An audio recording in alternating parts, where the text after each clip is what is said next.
Good morning, everybody. Natalie coming to you live. Spirit and Coffee. Good morning. I hope everybody's doing well this Monday morning. Here's my coffee. Hydrate, but I got my protein, so drink some water this morning. Okay, let's dive right in. Okay. Let's dive right in. Who do we got here? Good morning, whoever that was. I didn't get to see who that was. Maybe we should invite some people today. Let's invite people. Been a while since I've invited people in here.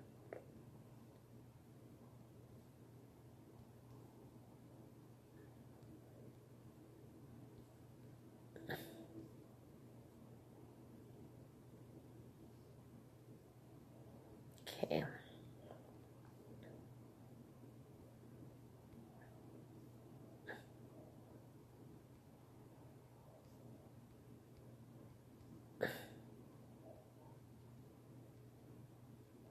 Okay. There's those people. We've invited them in. Okay. So I'm just going to start reading and then get going. So let's see here. By the way, I'm doing my website, Artisans of Wealth. I'm uploading the videos to YouTube and then putting those videos on the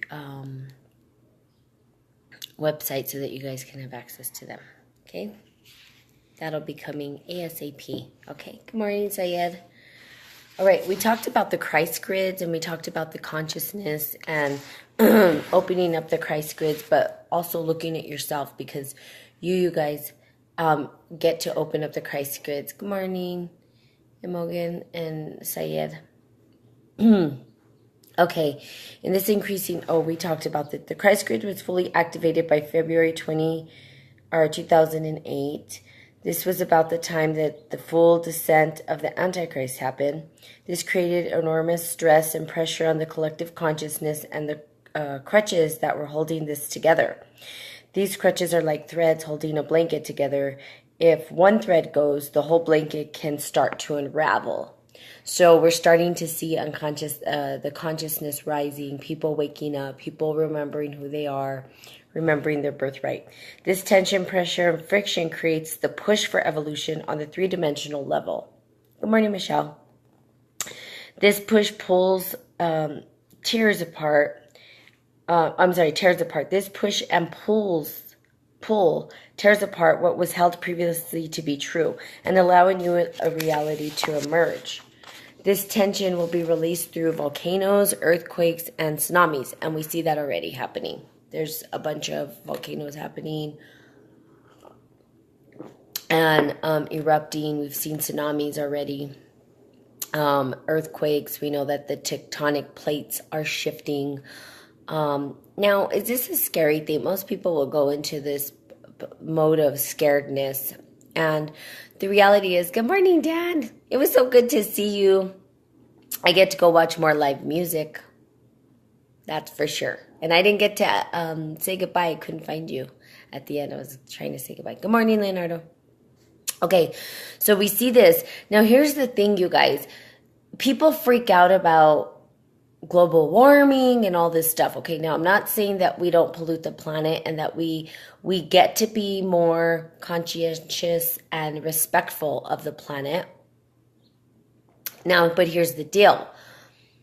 The planet itself, even if we didn't do all these things, would still go through transformation and change because that's the only constant there is in this world. So the fact that the earth is heating and cooling all the time, that's natural. So if you looked at it, I know when I took geography, physical geography, they were looking at how the earth has gone through so many transformations over a period of time. Now, here's the thing where we get to have gratitude. We get to be grateful that we have existed on this planet in the best conditions, because the reality is that it's so fragile, right? weather's so fragile, but it's been so stabilized over such a long amount of time that we ourselves have been able to exist on the planet, because the changes cosmically, the changes that happen with the planet itself, can be so drastic that nothing could exist. So we're very fortunate that it's been stable over that amount of time. So when we look at the short amount of time that we've been on this planet and we start to talk about global warming, yeah, yeah, Dan, thank you. Geoengineering is real. So again, they're creating these things, but the reality is the planet's been through multiple changes. Okay, and that's the way it's been for forever. So, however, like I said, we get to be respectful. That doesn't mean that we go, I know they say straws they're not biodegradable, so try not to drink straws. And so there's a little bit of guilt that's been coming up for me in drinking straws. Good morning, Isaac. How are you this morning? Isaac is the bomb.com nutritionist. My nutrition's on point. Got to get that muscle back. Anyway, so again, the Christ grid is unlike any other grid of consciousness. It has been established by the Council of Christ with both Yahweh, Magdalene, and key players in establishing these sites. This is why they've traveled so much, not only to learn and to be initiated, but also to establish the blueprint into which would be dissolved the matter of earth itself. Okay, but Yahweh and Mary were assisted by the divas of the earth to establish this blueprint, and it is they who also guard it.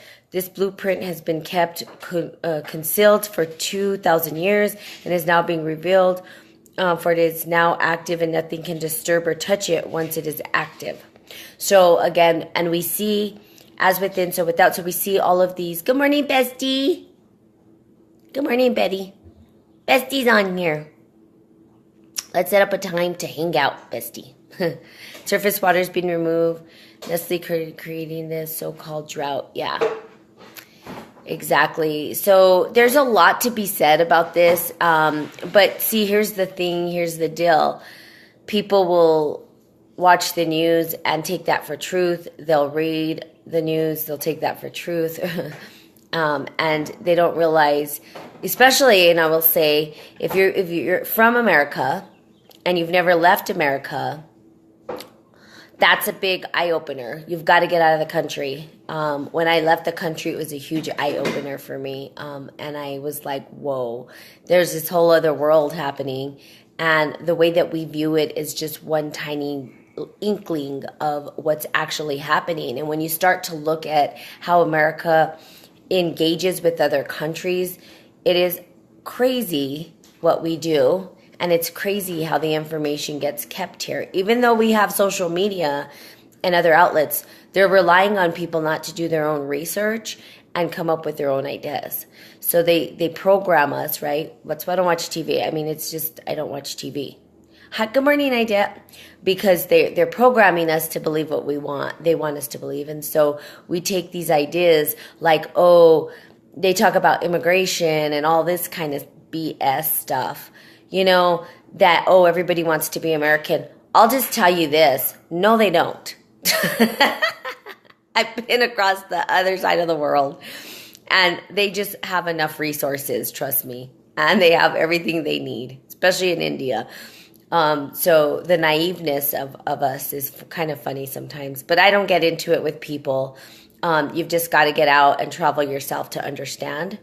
Either that or we see from a scope, a very narrow-minded scope. Not saying that you're narrow-minded, but we can only see what we can see unless we get out, right?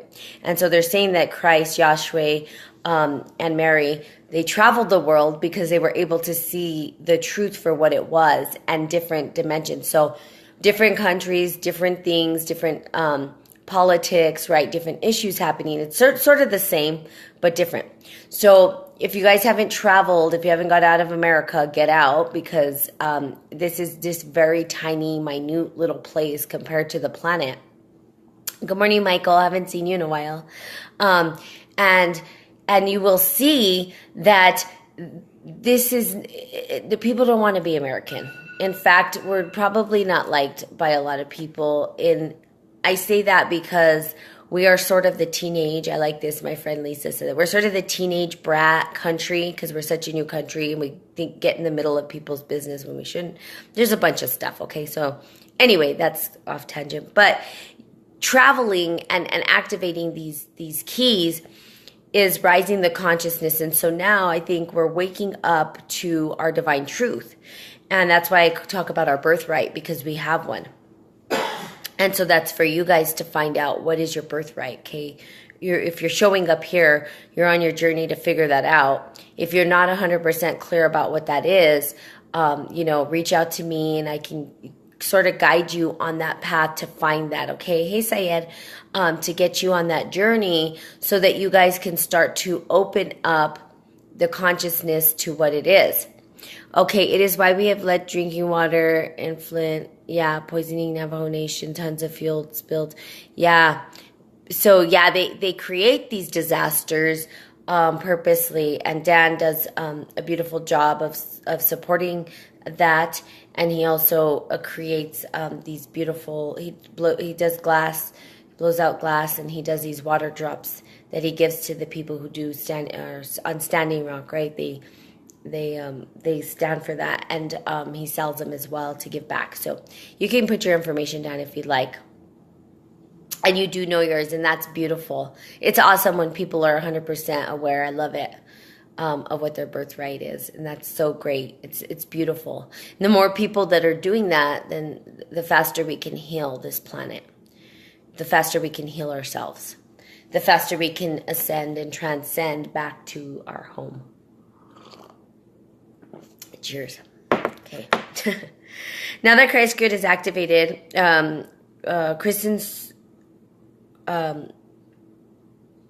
Christed serves can visit these sites and amplify their energy by giving here.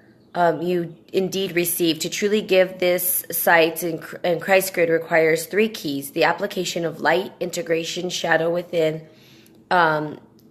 in you through awareness, and the application of 13 keys of Christ consciousness. So you can activate these keys within yourself. Now, it says, one does not enter Christ consciousness without first going through hell realms. Okay, now going through it, I've told you guys got to go through the murk. You've got to go through the hell to get to the other side, and that's part of it. And people are afraid to do that, and I think that's why they avoid it. But the reality is they're living in a perpetual hell if they don't go through it. So the fear of saying, I don't want to go through this, creates the hell within regardless. So you guys got to go through it to get to the other side. When my coaches work with me, I tell them this. I say, look, you're not going to experience bliss. That's not what this is about, right? It's not about going out and, ooh, life is just wonderful and there's rainbows and ponies and everything's beautiful. No, that's not how this works. You've got to get through the murk in order to get to the peace. Okay, and you've got to recognize that neither one exists. It's an illusion, and all that exists is love. But we've perpetuated a pattern of suffering for so long that we don't understand how to break the chains of it, and so it's like automatically tied to this perpetual suffering is what it is.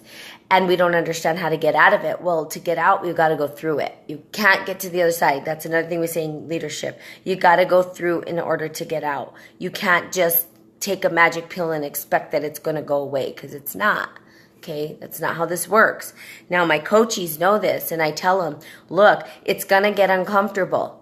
You're going to be uncomfortable, but change can't happen unless there's pressure. So that's why we talk about the diamonds, the rocks. Under pressure, things start to shift and change, and it's not comfortable. And then once we get through the discomfort, we come out as a shiny rock. Okay? Citrine. Part of our birthright is to educate and inform others, to share knowledge we've obtained is true wisdom. Join our cause. To thanks those for fighting for clean water. Yes, thank you so much for sharing. And that is our birthright, is to share the wisdom that we have within. And it manifests in different ways, right? You're standing for the water. I stand for people. So for me, my main goal is to make sure that people understand what their birthright is. And that's what I do. Good morning, Patrick. Is I help them get to the root of what it is so that they can start to give back to humanity. They can start to give back in the ways that they choose to, what feels right for them internally, what their birthright is, what their calling is. I help people get to that place, okay? That's my purpose, to leave a legacy of wisdom, to support people through their process. And I've actually wrote this over and over and over again. And as a child, I did it naturally. That was what I did. I'd hang out with my friends and I'd want to understand how I could support them, to understand that they were awesome, amazing, and they added so much value back to this world. So you guys add value to the world, okay? You do. Now, it's if you're caught up in the perpetual fear, okay, and not wanting to walk through hell to get to the light, okay, you're going to stay stagnant and stuck. You're not going to be able to push through, okay? And it's a choice, okay? So I'm telling you, I work with my coaches through this process. I'm going to create a training, you guys. I've created and developed material. This training is going to be coming soon. I'm working with a partner to come up with a training, but I'm also going to be doing my own trainings individually, and based on the curriculum that I've developed. So I want you guys to be open to the opportunity of coming through that, because I feel like if you do, you will walk out with a deeper understanding of how to transition through, okay? How to transition through and how to come out with, my birthright. And it may take some time because the training is steps, right? It takes steps to get there. Too many people think the reason for life is to enjoy. It is why there is so much disappointment for us when things don't go our way. Yeah, and there's an attachment, Dan, to how it should look. If you let God lead, it's not going to look like you think it should. And that's happened to me over and over multiple times. I'm like, how does this look?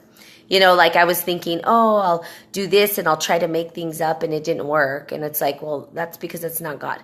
Let God lead this. And so part of me letting God lead is just listening to the signs, like Pena Coffee. I know that I eventually will have a live video there, and people can show up there. Good morning, Vince. I haven't seen you in a while, to talk about this, and perhaps do an engagement of the mandala to find out what energies we surround ourselves. Because I've been wanting to do that. I've been talking about doing it. I've been out of integrity. I haven't done it. And the reason why, it's because it doesn't feel right.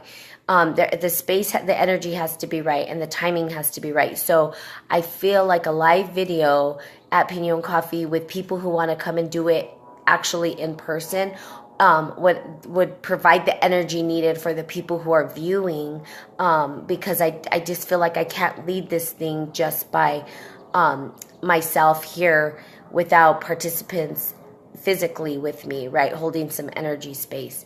Maybe Creator created us to enjoy this chaos we created in our own world. Yeah, for sure. And to recognize it, to have fun with it, right? I laugh. I remember my dad. I'm going to tell you this story, Dan. Well, everybody actually on here, but my dad, he told me, like, because I laugh at everything, and then it's because I know that God has a sense of humor, right? It's like this is all just an act being played out, but we take it so seriously, and I laugh.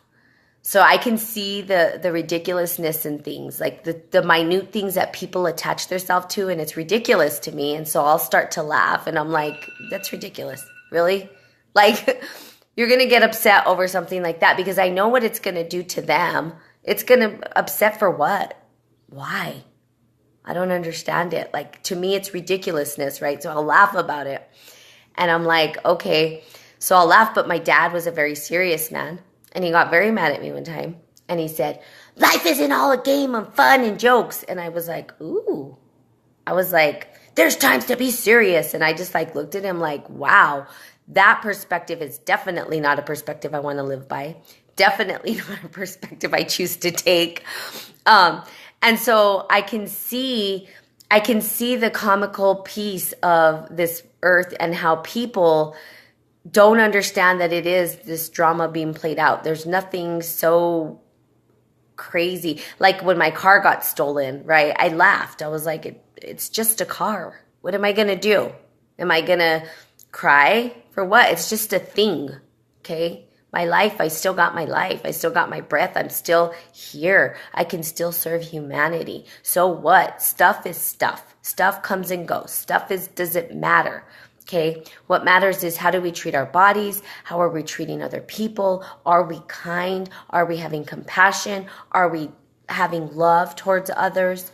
But tiny little things that trigger people, sometimes I don't get it. So that's, it's just us here looking at that. And so, that's why when people show up here making comments, I kind of just laugh because I could see above it. Why am I going to attach myself to what others say? It's not real to me. Okay. Now that's not to say if there's not harm, like don't be a doormat, right? There's that balance as well. Okay. So I'm not going to laugh if someone hits me, right? Well, I might actually. I probably would actually, now that I think about it. I might laugh, but it might get them even more upset because they want that response of me getting upset over it. And I'm like, I'm not going to get upset over this. It doesn't make sense to me to get upset over this. Okay. As we're all parts of parcels of God, or many manifestations of God, here to enjoy all creation. Yeah, good is evil. Exactly. It's all part of the same thing. So really there is love and everything else is just our perception of what we think. So it's interesting. Now you guys keep doing the work. You guys are going to understand it, but you got to practice it. Like I said, I hope some of you guys did the homework. Who am I? Who am I? Who am I? Which some people reached out to me and they're like, this is hard and it's not going to be easy. It's not an easy process. Spiritual alchemy, to transmute your energy, it takes pressure and it takes courage. You got to do it, okay? Okay, yes. Did you get your car back? Oh, yeah, I got my car back. It always comes back to me because I just don't. I was like, whatever. It's coming back. I know it is. And it did. Both times. And it was a Honda Civic. So most times they take it to a chop shop, but they didn't. They tattooed it, though. They spray painted on it. I said it got tattooed and drunk, but but the first time it came back to me, it came back cleaner than it left me. So the person cleaned it, and they made it all pretty, and the cop was like, wow, this is the cleanest the stolen car I've ever seen. So, and it came back better shape. So there you go, which is funny. So you just let things go, you guys. Don't take it so personal. Life is too short to let little things, bother you. My foot fell asleep. So, okay. But that's that for today, you guys. Here's my cafecito. And just so you know, I'm just not 100% feeling well either. My body's not feeling very well. So I'm trying to figure out what's going on, in terms of nutrition. So, pray for me that I get well, okay? I appreciate the prayers. Okay, namaste. I love you. Make it a beautiful, magnificent Monday. Talk to you guys soon.